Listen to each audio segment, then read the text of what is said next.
my friends, and welcome to Fright Fest from Six Flags New England. I'm excited to check this out. There's a couple of shows. All of the beasties have been released. Hey there! Looking forward to a good night. Gotta go check out Carnival. That's where the clowns are at. And when they release them, they do something different than the parade with the Awakening, is that they just hang out here for a while before going over to their scare zones. So I'm inviting you to come along. Let's go check out Six Flags New England's Fright Fest. So like I was saying before, that is where the Awakening just happened. I believe the mazes and stuff are down by where the catering stuff is, and they have them all in kind of the same area. So I think to start off, we're going to be making our way left back towards like Rockville in that area. So a quick overview of, from what I can tell, there are 3 or 4 shows tonight, 5 mazes and 4 scare zones, and a couple of ride layovers. So there's a lot to check out at this little park, but I'm excited to see it. And we're going to come up on a first attraction that we're going to check out now. So just past the Goliath and the JB Smokehouse Barbecue, we're going to be heading on over to this mansion here. I had no idea there were flat rides up here. I don't think I've actually been up to this area because I thought what they're now calling the Midnight Mansion was just a Houdini ride. Just got done with the Midnight Mansion. Wow, I am thoroughly impressed. I thought it was going to be a ride overlay of Houdini's, but no, they just utilize that space in order to kind of just weave you throughout it. And you actually go outside a couple of times. There was a couple of really good scares, the most prominent of which was when this girl came out and she was out on top of a bed and then did the scare, had enough time to run back and then pop out of a cupboard as you're leaving that space. Oh my gosh, I immediately started clapping. It was amazing. But yeah, so far, off to a great start. Midnight Mansion, huh? Up here towards the front of the park, you can see that it's getting super spooky up there. That is a scare zone. Then there is a stage here for a coffin show. I don't know what to make of that. We're going to start heading over through Rockville. I think there's another show towards that area. If you were wondering about the crowd levels on a Saturday, yeah, packed. It is thoroughly busy. Just made it to Rockville Theater here, and this is where they're performing Hell's Bells. I'm pretty sure generally there's singing shows in here, so let's see some musical mayhem in the Enchanted Woods. Just got done with Hell's Bells, and unfortunately they said I couldn't take any video or photo, which confused me because I saw full video up on YouTube just the other day when I was doing my research before coming here. Either way, it was singing to, a bunch of like spooky pop songs with a loose storyline, kind of connecting them. I think it's cool, definitely worth checking out. Now just beyond the Rockville Theater and that diner, in this little nook, the Kontiki is now the Voodoo Vortex. Pretty cool. I'm waiting to see what this looks like when the cycle starts, but really nice decorating. You guys want to go faster? Alright, I got you. In 5, 4, 3, 2, 1, fire!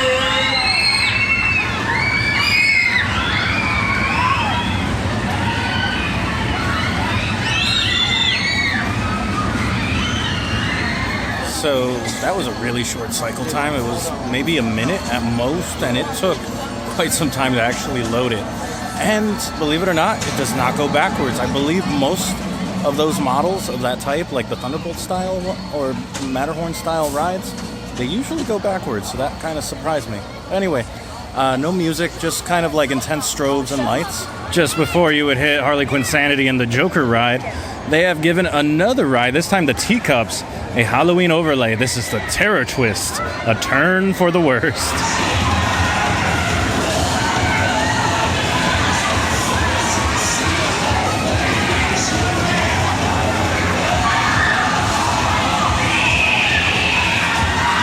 So that is a ride overlay that I can appreciate, and it's so easy to do. They just put some tarps or some covers on the side so the light had somewhere to bounce off of. Strobes were really intense. If you're sensitive to that, don't do it. But otherwise, it looked pretty cool to me. And to make sure you're rested in style, any coffin, tombstone, monument, heist, piece of dirt you desire, I will find and deliver you for an unbeatable price. No credit, bad credit, stolen credit, no problem. If you all lie, you're approved to die. It's Moonlight Madness sale. Everything must go, including you. I'm slashing prices, slashing the competition, and slashing throats just to get you settled into the ground. You may be safe. But Mort! That's what you sound like. But Mort, are these still high-quality coffins? I'm telling you, folks, these are the exact same coffins used by your friends and neighbors. In some cases, the exact same coffins used by your friends and neighbors.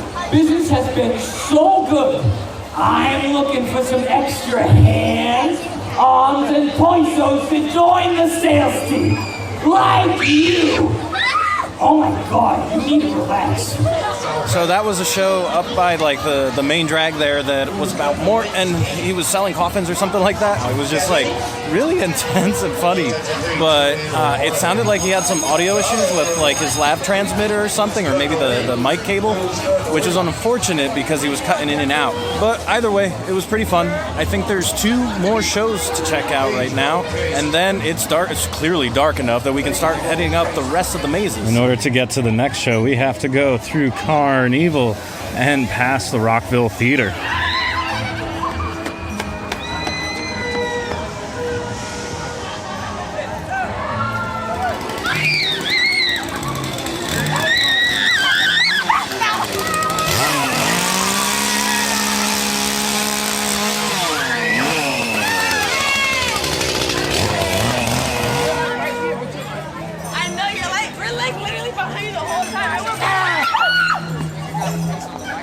So that was Carnival, and next up we're going to head into the Demon District.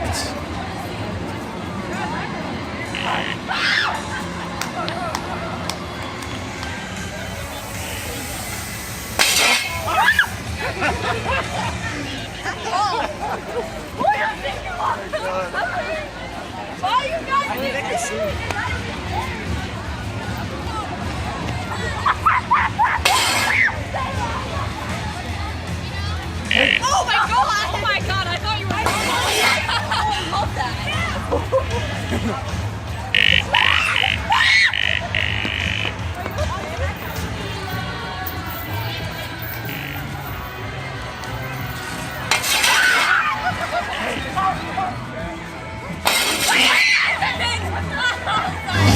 Now, this is the longest sword I swallow. And what's gonna happen is I'm gonna take this 27-inch solid steel blade, I'm gonna place it in between my lips. It's gonna go down my esophagus, past the pharynx, past the larynx, pushing my heart out 1/4 of an inch.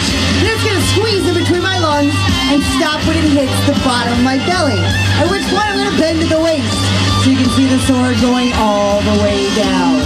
Then I'm gonna stand and very, very carefully remove it. Hear thunderous applause!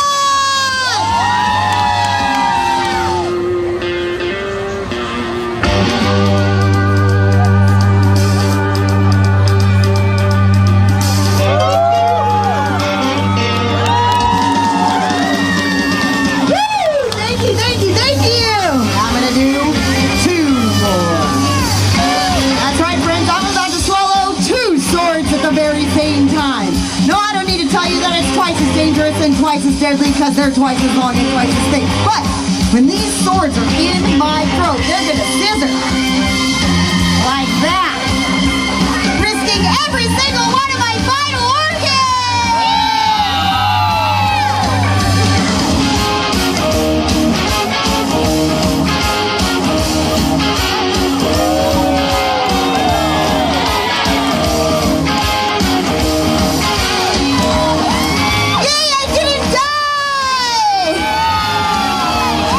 Show was a lot of fun. They perform at 8 and 9:15, I believe.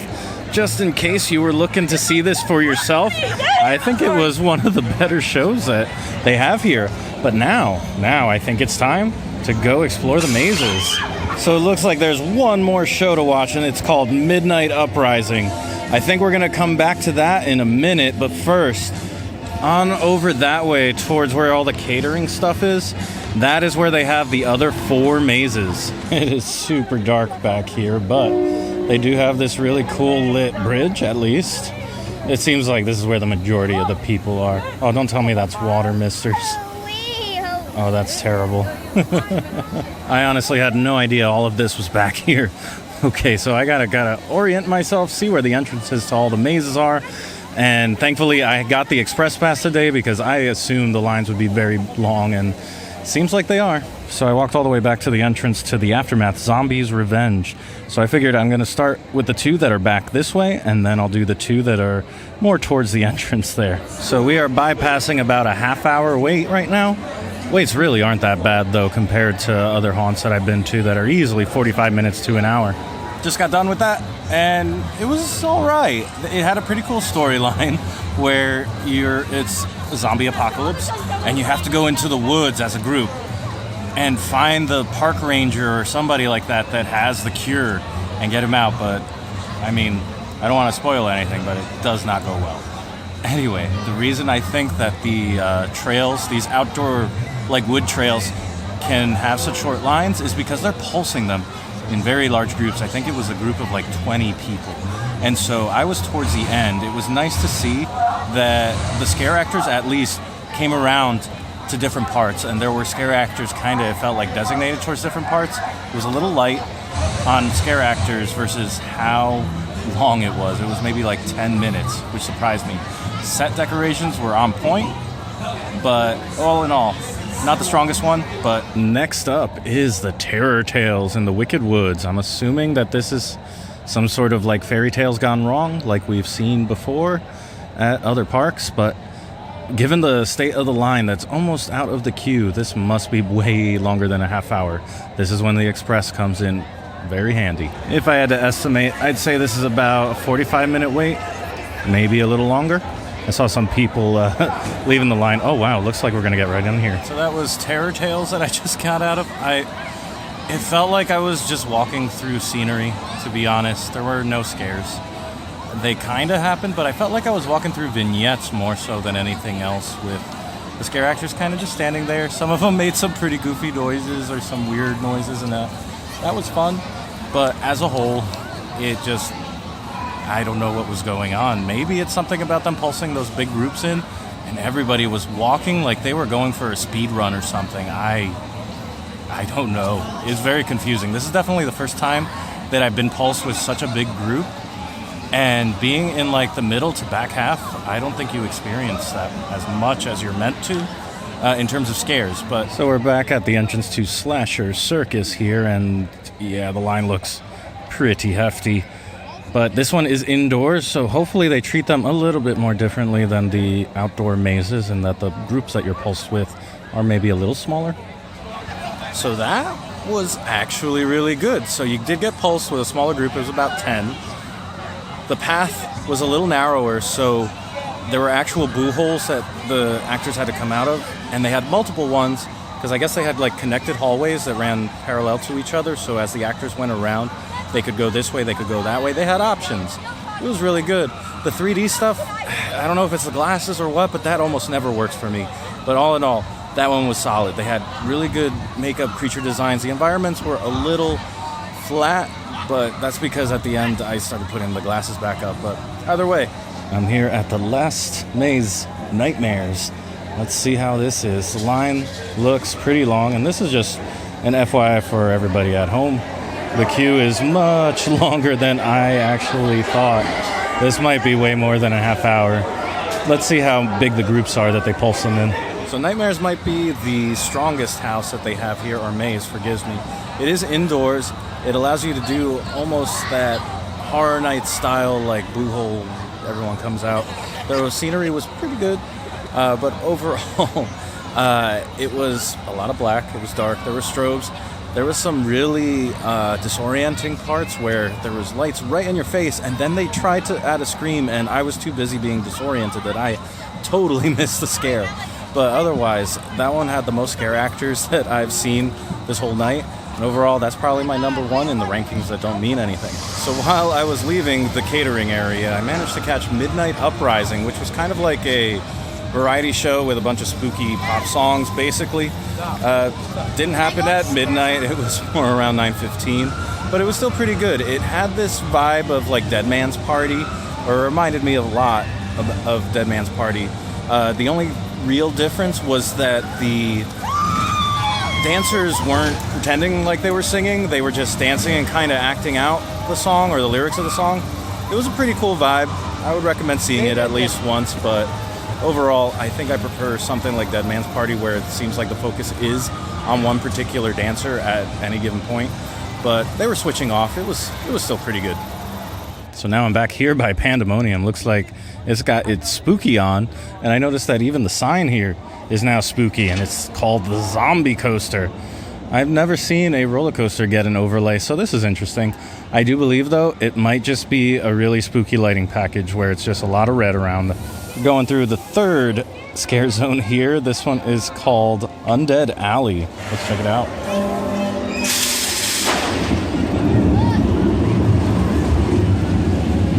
Time here is creation. Your soul is mine. Embrace me. That's the one.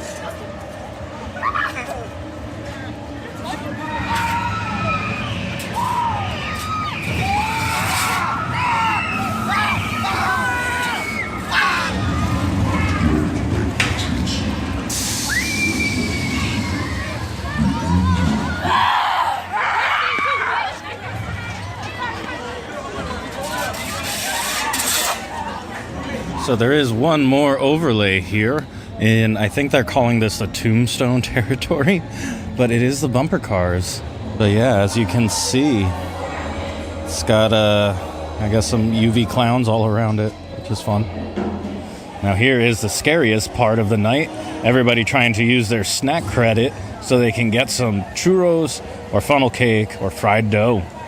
As we make our way out of the park, I see that all the scare actors from the different scare zones have kind of congregated back here just to give everybody one final last kiss goodnight.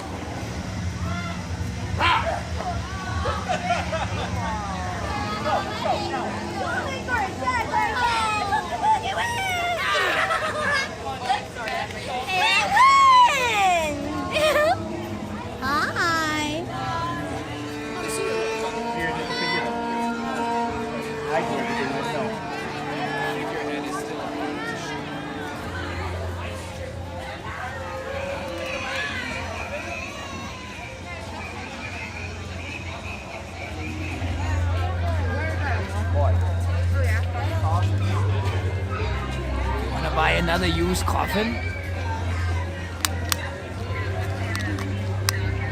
I got one just in your size. Hardly used. So I think that's going to be a wrap here at Six Flags New England's Fright Fest. It was fun to check out a different Fright Fest other than the one down at Great Adventure. The mazes were kind of hit or miss. I really did like Nightmares, and the Mansion one was kind of unique. Big Top Terror, the Slasher Circus reminded me a lot of Big Top Terror, especially because of that 3D aspect, but that one doesn't really work because of the glasses.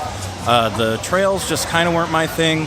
There was a lot of weird soft ground on there, and I don't know if that was on purpose, but it really caught me off guard.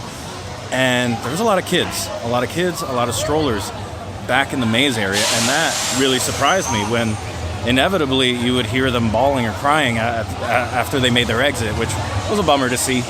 The shows were really good. I really enjoyed Midnight Uprising. I'm forgetting the name of the one with the sword swallower / fire lady, but that one was excellent. And then Hell's Bells was good as well. Other than that, another Fright Fest. It was pretty cool to check out, and hopefully you enjoyed following along. So, thank you so much for watching. I'll see you next time, and I hope you go make your own adventure. Bye.